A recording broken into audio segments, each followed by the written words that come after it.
Respect et bienveillance. On est sur Twitter, on est sur X. Je vais vous montrer 3-4 vidéos qui parlent principalement politique. Vous voyez ce que je veux dire?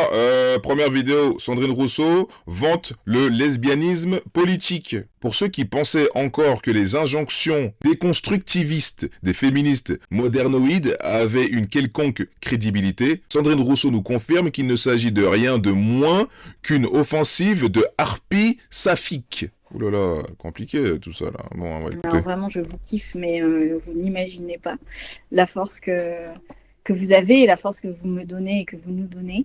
Euh, Enfin, même vraiment cette espèce de truc qu'il y a chez les jeunes où, où elles sont capables de dire je ne veux même plus rentrer en relation avec les hommes s'ils ne se déconstruisent pas et s'ils ne réfléchissent pas à leurs privilèges et à leur position dominante et aux oppressions dont ils participent, quand bien même ils ne le font pas eux-mêmes, ils participent à un système d'oppression.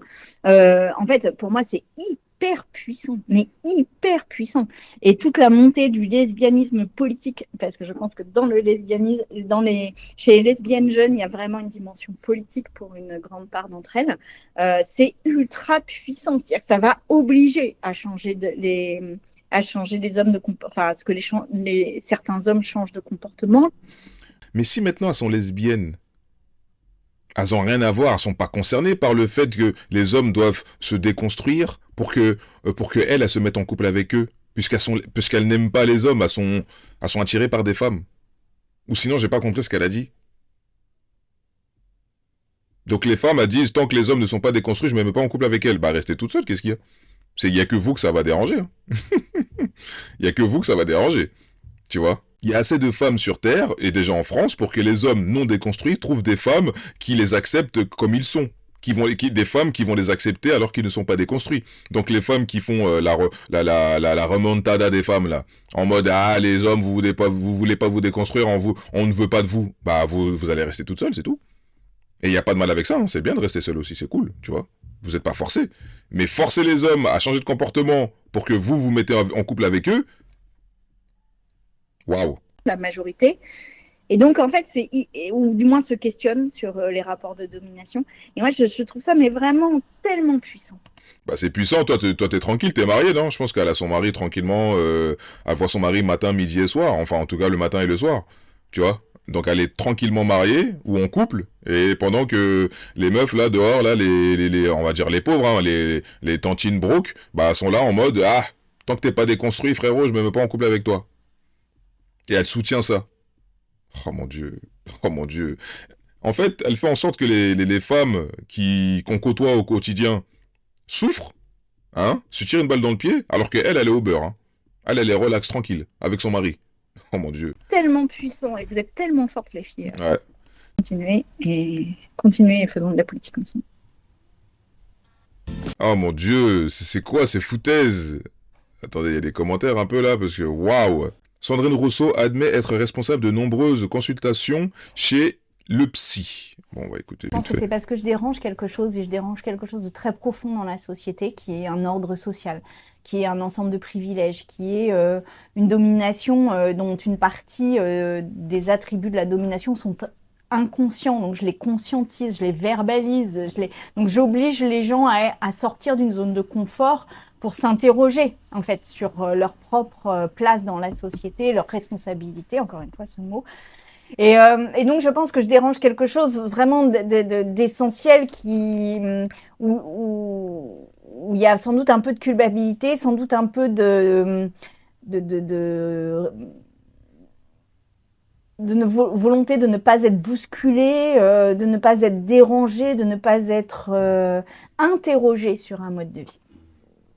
Donc ça, évidemment, je le bouscule et je vois bien que chez les gens, ça bouscule assez profondément parce qu'une fois, je vais vous citer une anecdote.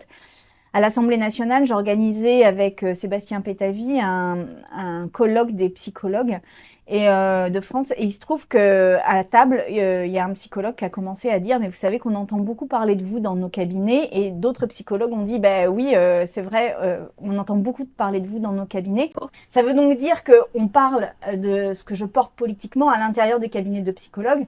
Ce qui signifie que je vais chercher, sans doute chez les gens, quelque chose de l'ordre de l'intime, de la construction intime. Et donc, une espèce... J'ai l'habitude de dire que je suis un peu une ostéopathe, c'est-à-dire que je remets... je change un peu les équilibres.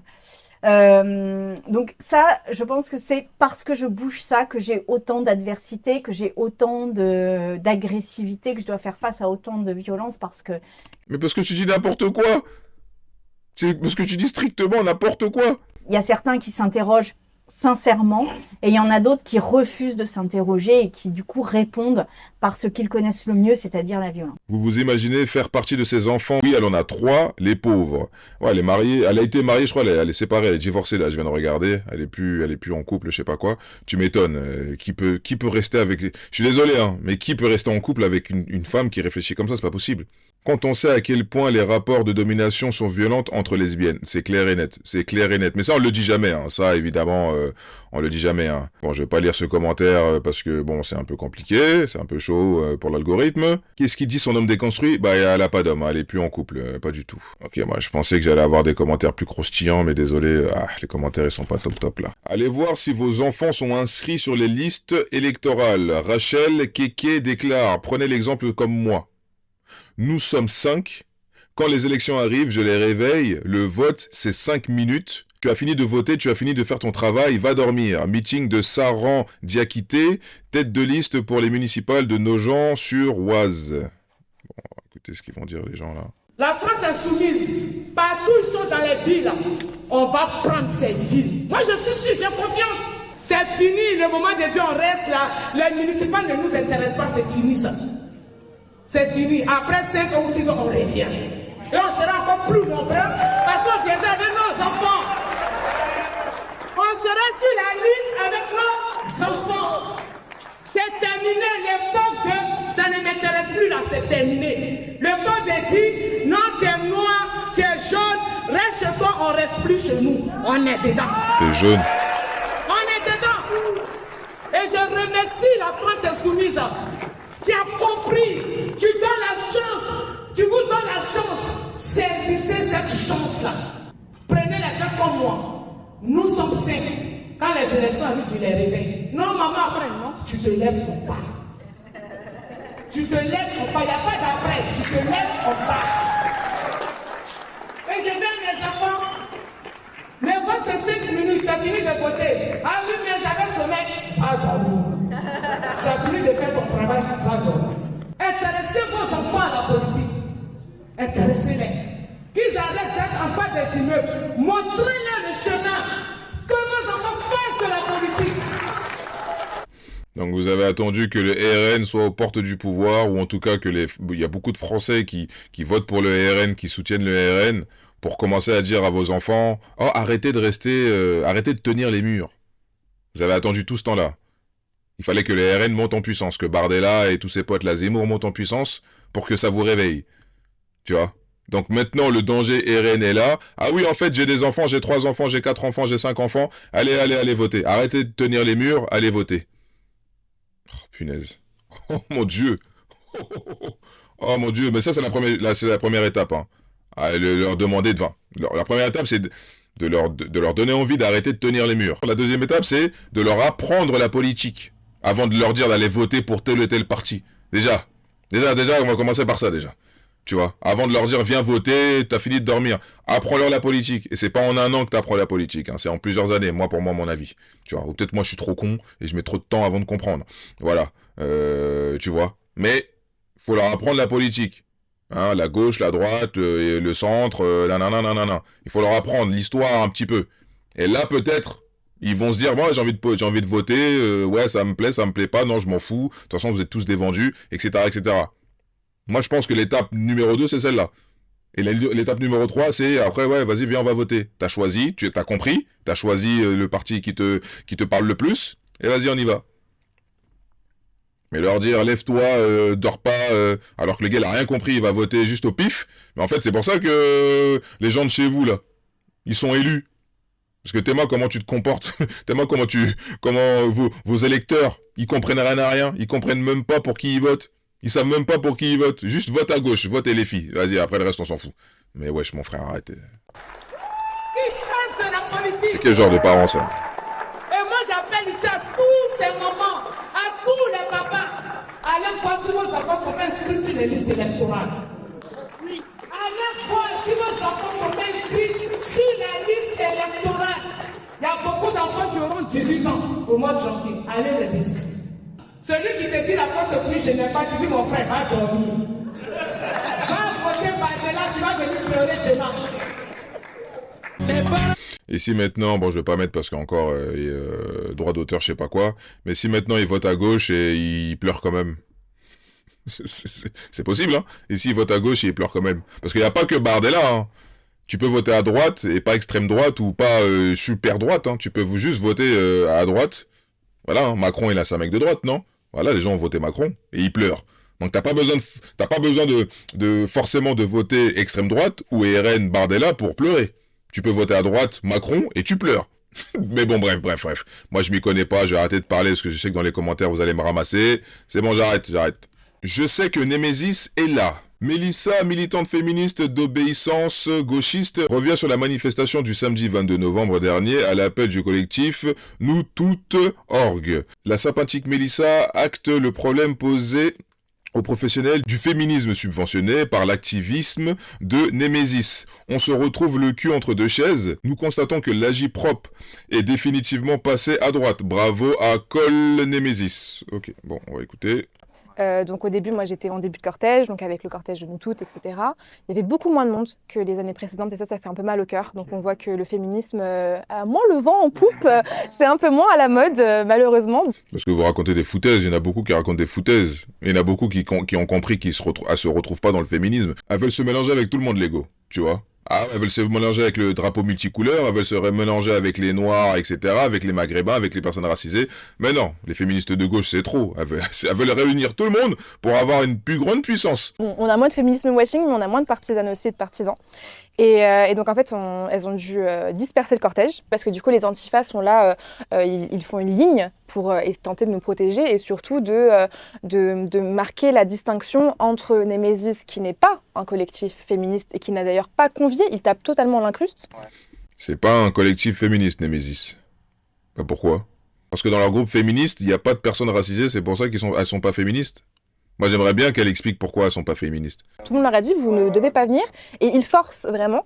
Et donc, moi, ce que je fais, c'est que je me dis, bon, je vais regarder ce qui se passe à l'arrière, parce que je sais que Némésis est là. Donc, c'est ça. C'est qui ? Donc, Némésis, qui est un collectif fémo-nationaliste, qui utilise le féminisme à des fins d'extrême droite et qui n'a scandé que des slogans racistes. Donc, on ne peut pas partir de tout. C'est aussi une question très éthique. Mais c'est pour ça qu'il n'y aura jamais de femmes au pouvoir, hein, malheureusement pour vous, hein, ou malheureusement pour la France, j'ai envie de dire, pardon. Tu vois, c'est parce que même entre vous, entre féministes, vous êtes pas corda, hein. Voilà, il y a des féministes de racisés, et de l'autre côté, il y a des féministes full blanches. Tu vois, vous pouvez pas vous mettre d'accord, donc du coup, même pour voter, vous allez pas vous mettre d'accord. Voilà, les féministes de gauche vont voter qu'à gauche, les féministes de droite vont voter qu'à droite. Voilà. Donc plutôt que se réunir pour dire non mais on veut vraiment une femme au pouvoir pour voir ce que ça donne, mettons nos différents côtés pour qu'on ait une femme, pour qu'il y ait plus de chances pour qu'il y ait une femme au pouvoir.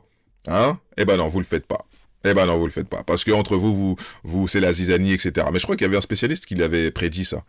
Que chez les personnes du drapeau multicouleur, il y allait avoir des divergences, des problèmes, tu vois. Et là, pareil pour les féministes, je sais plus qui l'avait dit. Je crois que c'est Stéphane Edouard ou quelqu'un comme ça, qui avait dit même Laurent Oberton, que même chez les féministes, au bout d'un moment, ça va péter. Bah là, voilà, c'est le cas.